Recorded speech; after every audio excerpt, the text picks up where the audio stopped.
കന്യാസ്ത്രീകൾ jail മോചിതരായി. മടങ്ങിയത് രാജീവ് ചന്ദ്രശേഖറിനൊപ്പം. മനുഷ്യക്കടത്ത്, നിർബന്ധിത മതപരിവർത്തനം എന്നിവ ആരോപിച്ച് അറസ്റ്റിലായ മലയാളി കന്യാസ്ത്രീകൾ ജയിൽ മോചിതരായി. NIA പ്രിൻസിപ്പൽ സെഷൻസ് കോടതി ജാമ്യം അനുവദിച്ചതിന് പിന്നാലെ വൈകിട്ട് 4 മണിയോടെയാണ് കന്യാസ്ത്രീകൾ ജയിലിൽ നിന്ന് പുറത്തിറങ്ങിയത്. മതസൗഹാർദ്ദ മുദ്രാവാക്യങ്ങൾ ഉൾപ്പെടെ മുഴക്കിയായിരുന്നു പുറത്ത് കാത്തുനിന്നവർ ജയിൽ മോചനം ആഘോഷിച്ചത്. ഹിന്ദു, മുസ്ലിം, ക്രിസ്ത്യൻ, ഭായി ഭായി എന്നിങ്ങനെയായിരുന്നു മുദ്രാവാക്യങ്ങൾ. ജാമ്യം ലഭിച്ച ജയിലിൽ നിന്ന് പുറത്തിറങ്ങിയ കന്യാസ്ത്രീകൾ BJP സംസ്ഥാന അധ്യക്ഷനൊപ്പം കോൺവെന്റിലേക്ക് മടങ്ങി. കന്യാസ്ത്രീകൾ ജാമ്യം ലഭിച്ച് ജയിലിന് പുറത്തിറങ്ങിയതിൽ നിർണായകമായത് പ്രധാനമന്ത്രി നരേന്ദ്രമോദിയുടെയും കേന്ദ്ര ആഭ്യന്തരമന്ത്രി അമിത്ഷായുടെയും ഇടപെടലുകളായിരുന്നു. ജാമ്യാപേക്ഷ ബിലാസ്പൂരിലെ പ്രത്യേക NIA കോടതിയുടെ പരിഗണനയിൽ ഇരിക്കെ ഛത്തീസ്ഗഡ് മുഖ്യമന്ത്രിയെ ഡൽഹിയിലേക്ക് വിളിച്ചു വരുത്തി മോദിയും അമിത്ഷായും നടത്തിയ അതിവേഗ നീക്കങ്ങളായിരുന്നു കേസിൽ നിർണായകമായത്. കന്യാസ്ത്രീകൾക്ക് ജാമ്യം ഉറപ്പാക്കുന്ന രീതിയിലായിരുന്നു ഇടപെടലുകൾ.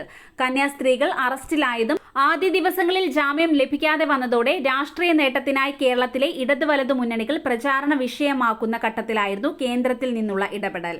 ഇതിൽ നിർണായകമായതാകട്ടെ BJP സംസ്ഥാന അധ്യക്ഷൻ രാജീവ് ചന്ദ്രശേഖറിന്റെ ഇടപെടലുകളായിരുന്നു. മനുഷ്യക്കടത്ത്, നിർബന്ധിത മതപരിവർത്തനം തുടങ്ങിയ ആരോപണങ്ങൾക്ക് ഛത്തീസ്ഗഡിൽ അറസ്റ്റിലായ മലയാളി കന്യാസ്ത്രീകൾക്ക് കടുത്ത ഉപാധികളില്ലാതെയാണ് കോടതി ജാമ്യം നൽകിയത്. സാധാരണഗതിയിൽ കോടതി മുന്നോട്ട് വയ്ക്കുന്ന 3 ഉപാധികളോടെയാണ് ബിലാസ്പൂർ NIA കോടതി ജാമ്യം നൽകിയത്. ഇന്ത്യക്ക് പുറത്തു പോകരുത്, 2 ആൾ ജാമ്യം, 50,000 രൂപയുടെ ബോണ്ട് എന്നീ ഉപാധികളോടെയാണ് ജാമ്യം ലഭിച്ചത്. ലോക്സഭാ തെരഞ്ഞെടുപ്പിൽ സുരേഷ് ഗോപിയുടെ വിജയം ഉറപ്പാക്കിയ ക്രൈസ്തവ പിന്തുണയും തുടർന്ന് മുനമ്പം സമരത്തിൽ ക്രൈസ്തവ വിഭാഗത്തിന് അനുകൂലമായ നിലപാട് സ്വീകരിച്ച BJPയുടെ ഇടപെടലുകളും സഭയുമായുള്ള ബന്ധം ശക്തമാക്കുന്ന ഘട്ടത്തിലായിരുന്നു ഛത്തീസ്ഗഡിലെ കന്യാസ്ത്രീകളുടെ അറസ്റ്റ് ചർച്ചയായത്. അറസ്റ്റിന് പിന്നാലെ വൻതോതിൽ പ്രതിഷേധങ്ങൾ കേരളത്തിലും രാജ്യ തലസ്ഥാനത്തും ഉയർന്നിരുന്നു. പാർലമെന്റിനകത്തും പുറത്തും കോൺഗ്രസും CPMും പ്രതിഷേധം ഉയർത്തിയിരുന്നു. ക്രൈസ്തവ സഭാ നേതൃത്വവുമായി മികച്ച ബന്ധം സ്ഥാപിച്ച് അടുത്ത നിയമസഭാ തദ്ദേശ തെരഞ്ഞെടുപ്പിൽ നേട്ടമുണ്ടാക്കാമെന്ന BJPയുടെ പ്രതീക്ഷകൾ തകർക്കുന്ന രീതിയിലായിരുന്നു ഇടത് വലതു മുന്നണി നേതാക്കളുടെ ഛത്തീസ്ഗഡ് സന്ദർശനവും പ്രചാരണങ്ങളും. എന്നാൽ കേന്ദ്ര നേതൃത്വത്തെ സാഹചര്യങ്ങൾ ബോധിപ്പിച്ചതിന് ഒപ്പം കേരളത്തിൽ നിന്ന് BJP സംസ്ഥാന ജനറൽ സെക്രട്ടറി അനൂപ് ആന്റണിയുടെ നേതൃത്വത്തിലുള്ള സംഘത്തെ ഛത്തീസ്ഗഡിലേക്ക് അയച്ച് അതിവേഗ നീക്കങ്ങളാണ് രാജീവ് ചന്ദ്രശേഖർ നടത്തിയത്.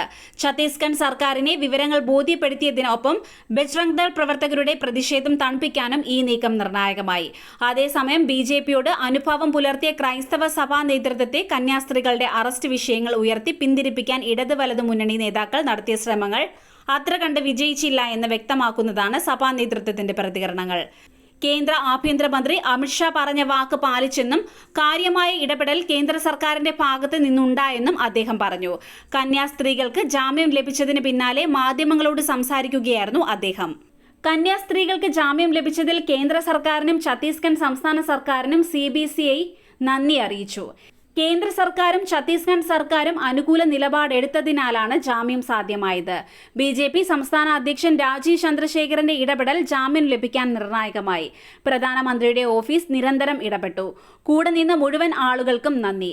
ഡൽഹിയിൽ CBCI ആസ്ഥാനത്ത് മാധ്യമങ്ങളെ കണ്ട deputy secretary general father Mathew Koyikkal പറഞ്ഞു.